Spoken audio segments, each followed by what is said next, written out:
बच्चों, स्वागत है आपका आपके चैनल चलो पढ़े।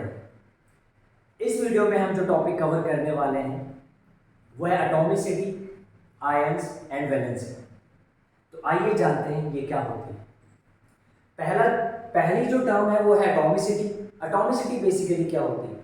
एटॉमिसिटी होती है कि किसी भी मॉलिक्यूल में प्रेजेंट नंबर ऑफ एटम्स, यानी कि कोई मॉलिक्यूल है उसमें कितने नंबर ऑफ एटम्स प्रेजेंट है, उसी को हम क्या बोलते हैं? एटॉमिसिटी बोलते हैं। आइए एक एग्जांपल से समझते हैं। जैसे मैं बात करता हूं हाइड्रोजन के मॉलिक्यूल की, तो हाइड्रोजन का जो मॉलिक्यूल होता है वो H2 के फॉर्म में एग्जिस्ट करता है। इसका मतलब आपको यहाँ पर क्लियरली दिख रहा है कि हाइड्रोजन में कितने एटम्स हैं? 2 एटम है, तो इसकी एटॉमिसिटी 2 हो जाती है। और जिसकी एटॉमिसिटी 2 होती है उसको डाई एटॉमिक बोलते हैं। उसको क्या बोलते हैं हम लोग? Diatomic. अगर ऐसे में बात करूं O3 की, तो ये है हमारा, इसको O3 को हम बोलते हैं ओजोन। ठीक है, तो ओजोन जो होता है, ओजोन में ऑक्सीजन कितने? 3 एटम प्रेजेंट है, तो इसका मतलब इसकी एटॉमिसिटी कितनी हो जाएगी? इसकी एटॉमिसिटी हो जाएगी 3, और इसको हम ट्राई एटॉमिक क्या बोलेंगे?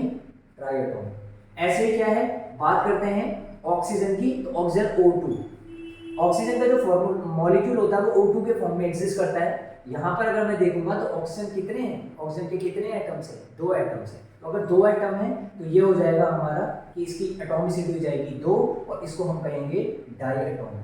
तो आपको समझ आया होगा एटॉमिसिटी क्या होती है। एटॉमिसिटी क्या होती है? Defined as the number of atom present in a molecule. किसी मॉलिक्यूल में प्रेजेंट होने वाले एटम्स को, कितने एटम प्रेजेंट है, उसी को हम एटॉमिसिटी बोलते हैं। एटॉमिसिटी के बेसिस पे क्लासिफाई किया गया मॉलिक्यूल्स को।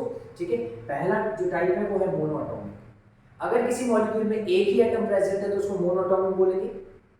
2 प्रेजेंट है डायएटॉमिक, 3 प्रेजेंट है ट्राइएटॉमिक, 4 है टेट्रा, और 4 से ज्यादा है तो पॉलीएटॉमिक। समझ आ गया होगा? ठीक। अब क्या होता है कि जो कोई भी एटम होता है, अब नेक्स्ट जो टर्म है हमारे पास वो है आयंस।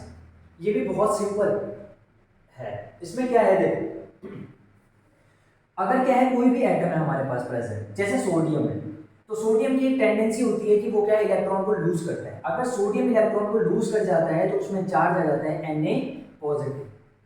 तो इसी चार्ज स्पीसीज को हम क्या बोल देते हैं? आयन बोल देते हैं। क्या बोलते हैं? आयन। ऐसे जरूरी नहीं सोडियम क्लोरीन भी हो सकता है। जैसे क्लोरीन क्या करता है? इलेक्ट्रॉन को गेन करता है। इलेक्ट्रॉन क्या करता है?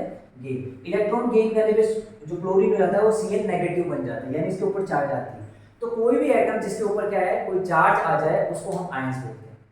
आ गया होगा समझ में? कोई भी एटम जिसके ऊपर क्या है, चार्ज आ जाए, उसी को हम क्या बोल देते हैं? आयंस बोल देते हैं। जरूरी नहीं है एटम, ये ग्रुप ऑफ एटम भी हो सकता है, जैसे CO3 2 नेगेटिव, SO4 2 नेगेटिव, इस तरीके से। अच्छा देखो, जिसके ऊपर पॉजिटिव चार्ज आएगा उसको हम कैटायन बोलेंगे, और जिसके ऊपर नेगेटिव चार्ज आएगा उसको हम एनायन बोलेंगे। समझ आ गया? वो बहुत आसान है। ठीक, बात करते हैं वैलेंसी की। बेसिकली वैलेंसी क्या होती है? देखो, हमने ये पढ़ा हुआ है कि एटम्स कंबाइन करते हैं। एटम्स कंबाइन करते हैं, ये तो हमको पता है, लेकिन एक एटम कितने और एटम को अपने साथ कंबाइन करेगा, उसी पावर को हम वैलेंसी बोलते हैं। यानी एक एटम अपने साथ कितने और एटम्स को ज्वाइन कर सकता है, उसी को हम क्या बोल देते हैं? वैलेंसी बोलते हैं। बहुत आसान है। तो ये डिफाइन कैसे करेंगे? तो यहाँ देखो डिफाइन कैसे।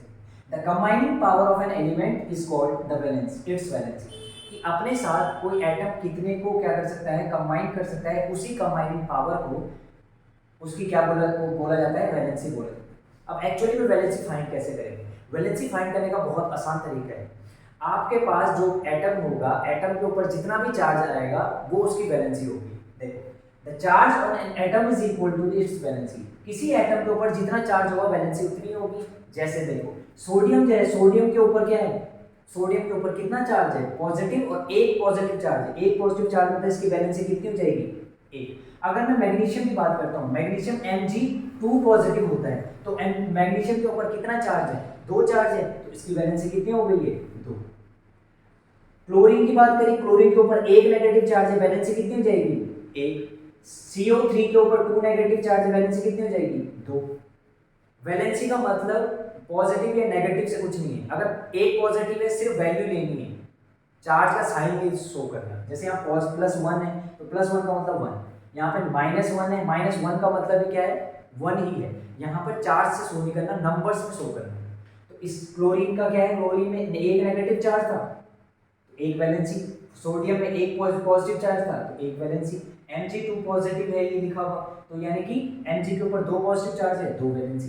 बहुत ही आसान है, इस तरीके से आप सॉल्व भी कर सकते हैं।